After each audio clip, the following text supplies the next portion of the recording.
So in this video, there's going to be a little bit of something for everyone. We'll have a laugh, we'll get a moral to that story where we laugh, and then we'll get the brief history of augmented reality. So the first thing I want to do is for us to watch a clip together of one of my favorite comedy podcasts where Carl Pilkington, Ricky Gervais, and Stephen Merchant had a podcast, one of the first podcasts. And in this clip, Carl Pilkington is going to predict the emergence of augmented reality glasses, and he's the so-called simpleton, while Ricky and Steve are self-proclaimed philosophers and intellectuals, and they make fun of him for suggesting that augmented reality glasses would be a thing in the future. It's really funny. What else do we do now? So I've done teeth, done trousers. I've come up with this idea. It's sort of like glasses, but you can live wherever you want to live. What do you mean? Everything that's real, you're not looking at that anymore. This is really the future. I'd put this at number 10. This is like... We're only doing 5, me. So what you mean is that you look through the glasses and instead of seeing what the real world, you see a tropical what paradise. You want to see. So if you're a young kid and you like the idea of living in the urban ghetto with all graffiti on the walls and that, you can see that. Yeah, but hold on, are you walking around? Because you'll be bumping into stuff, won't you? No. Why not? No, what you mean is that the stuff that's there in the real world is being digitally reimagined in your glasses. So what was a nice country lane is suddenly now an It's urban got loads ghetto. of graffiti on it. Sure. Absolutely mental, pointless, would never work. Absolutely But one of the all maddest So things you've ever said. really weird, that one. Yeah, It could be done. I reckon it could be easily Why done. would it be? Okay, Because- that last one, that's number 4. That's a load of bollocks.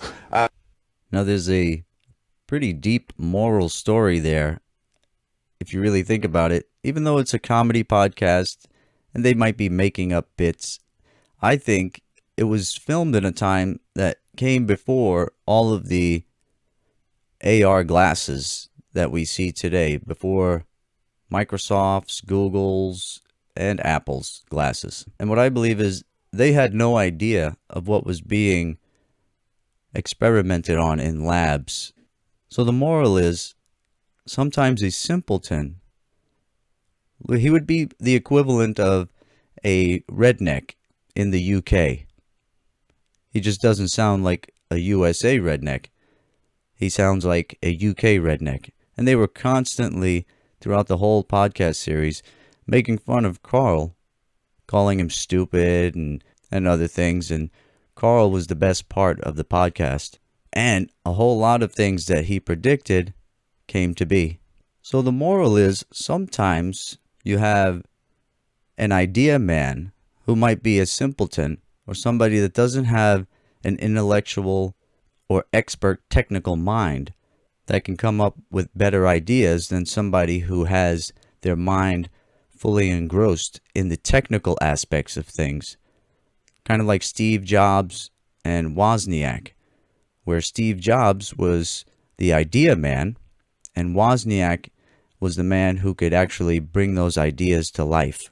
So my point is that you might meet somebody you see as stupid and low IQ, but they could have much greater visionary ideas than you. So we shouldn't discount anyone or try to remove what we think are stupid people, because sometimes what we think of as stupid people could be the best visionaries for the future and the best philosophers that have a practical mind, where some of us might have a more technical mind and we get lost in the sauce. So our vision is hindered by our technical expertise and maybe just the way our mind is wired. All of our minds are wired differently, so it's nice to have a diversity of thought. And the ones we might think of as stupid could be way smarter and better visionaries than ones we view as intellectual and technical experts. The intellectual may not be able to philosophize and have visions of the future, where the simpleton, or the so-called simpleton, might have much greater ideas and much better predicting power. Okay, now we're going to do a brief history of augmented reality. and augmented reality glasses. And I found a wonderfully written article by a woman named Bridget. So I wanted to give her credit because I'm going to reference her article, segments of her article, in running down a brief history of augmented reality. But she's not the only one that's ever written about this, but she put it all together pretty well. So in 1968, Ivan Sutherland, a Harvard professor and computer scientist, created the first head-mounted display called the Sword of Damocles. So this is what AR glasses started as in the lab. Then in 1990, Tom Caudell, a Boeing researcher, coined the term augmented reality.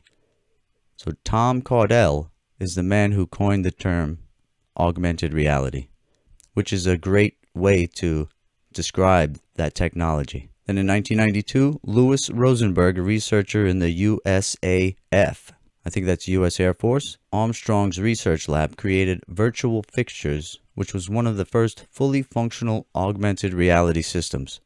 In 1999, NASA created a hybrid synthetic vision system of their X-38 spacecraft. The system leveraged AR technology to assist in providing better navigation during their test flights. In 2003, Sport Vision enhanced the First and 10 graphic to include the feature on the new Skycam system, their aerial cameras, providing viewers with an aerial shot of the field with graphics overlaid on top of it. In 2009, Esquire magazine used augmented reality in print media for the first time in an attempt to make the pages come alive. And in 2014, Google unveiled its Google Glass devices, a pair of augmented reality glasses that users could wear for immersive experiences. And I remember when that came out, it was all the rage. In 2016, Microsoft starts shipping its version of wearable AR technology called the HoloLens, which is more advanced than the Google Glass, but came with a hefty price tag. It's definitely not an everyday type of accessory. And we all pretty much know what happens after 2016, so I'm not going to go any further. So I was inspired to make this video by Carl Pilkington predicting the AR glasses, because I listen to their podcast when I'm going to sleep sometimes. It helps me fall asleep, and it cracks me up. Those three guys together are hilarious, but Carl Pilkington is definitely the star of the show, who could probably be swapped out with any other two comedic talents and have a similar effect. Without Carl Pilkington, it just wouldn't work. It would not be as funny. And he's one of the greatest philosophers I think we have, even though he's known as and considered a simpleton. He has a great visionary mind, and some of his ideas are kind of outlandish and out of this world and crazy, but a lot of it makes sense to me. Maybe I'm a simpleton as well. And he predicts a whole lot more stuff, and you can go and check that out. His prediction on the trousers going away is one of the funniest things, where he says that the trousers going lower and lower on men, you know how gangsters and ghetto people like to have their pants sagging down with their underwears and their butts showing. So he predicts that the trousers are going to go so sagging down so low that the trousers just going to go away for good. And I think we are seeing that happening, where a lot of men just want to show their body like a lot of women do. Maybe that's why a lot of men are dressing like women now, because they have that kind of spirit. It's fascinating stuff, and you guys should check out Carl Pilkington's predictions for the future. It's fascinating and hilarious. Okay, I'll see you guys in the next episode.